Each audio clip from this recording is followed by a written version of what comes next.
Hello বন্ধুরা, আমি অনু update with অনু চ্যানেলে তোমাদের স্বাগত। আমি চলে এসেছি কথা সিরিয়ালের আপডেট নিয়ে। কথা সিরিয়ালে তো দেখা যাচ্ছে যে আমাদের রিচা সন্ন্যাসী বেশে চলে এসেছে গুহবাড়িতে। সেখানে তার লীলা দেখানো শুরু করে দিয়েছে। বলে কিনা বাড়িতে নাকি অমঙ্গলের ছায়া দেখতে পাচ্ছে, খুব তাড়াতাড়ি নাকি প্রত্যয় মৃত্যু হয়ে যেতে পারে কোনো গুন্ডার হাতে।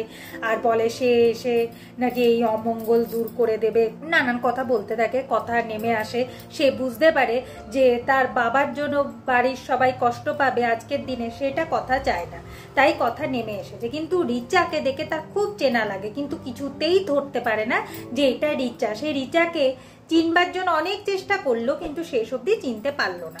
তবে রিচা বেরানোর আগে বলে যায় যে বাবার গিফটটা যেন কথা খোলে, সেটা কোনো রকম ভাবে ঘুরিয়ে ফিরিয়ে কথাকে বুঝিয়েই দেয়। এইদিকে আমাদের অগ্নির ঠাম্মি বলে যে মাতাজিরা এরকমই হয়, তাদের কোনো লোভ থাকে না। কারণ অগ্নির ঠাম্মি রিচাকে টাকা দিতে গেছিল, রিচা টাকা নেয়নি। তবে কথা মা বলি কি, যে বাবা যে গিফটটা পাঠিয়েছে সেটাই আগে খোলো। এখন কথা নিজের ঘরে যায়, এরপর এসে ভাবে যে এর অ্যাড্রেস কি লেখা আছে সেটা জানতে হবে, তারপর গিফটটা বাবার কাছেই পাঠিয়ে দিতে হবে। এই গিফট আমার কাছে থাকবে না। অন্যদিকে রিচা তার নিজের বাবা মানে আসল বাবার কাছে পৌঁছে যায় আর জানিয়ে দেয় যে কথার জন্মদিনই মৃত্যুদিনে পরিণত হবে। কিছুক্ষণ পরে কথার মৃত্যুর খবর চলে আসবে, যা শুনে বাসুগুরুজি ভেঙে পড়ে। সে বারবার করে রিচাকে বলে যে রিচা মারণ খেলায় নেমেছে, তাতে তার মৃত্যু অবধারিত, সে যেন শুধরে যায়। পুলিশের কাছে গিয়ে সে আর রিচা দুজন মিলে সারেন্ডার করবে।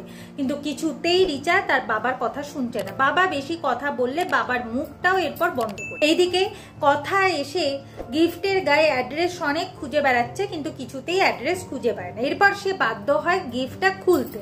আর যেই গিফটটা খোলে, মানুষ খেকো গাছের শিকড় কথাকে আষ্টে পিষ্টে জড়িয়ে ধরে।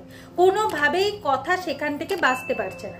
এভি আসে কথাকে বাঁচাতে, যে এভি কথাকে বাঁচাতে আসে ওই শিকড় এভিকেও জড়িয়ে ধরে। এখন এভি কথাকে কিভাবে সবাই বাঁচাবে সেটা কেউ বুঝতে পারছে না। এখন এভি কথাকে বলে তোর যদি কিছু জানা থাকে বল, তাহলে সেটা করবে। কথা কিছুই বলতে পারছে না। কথার অবস্থা ক্রমশ খারাপ হয়ে যাচ্ছে। এখন প্রত্যয় রেস্কিউ টিমকে ফোন করছে, কাউকে ফোনেও পাচ্ছে না।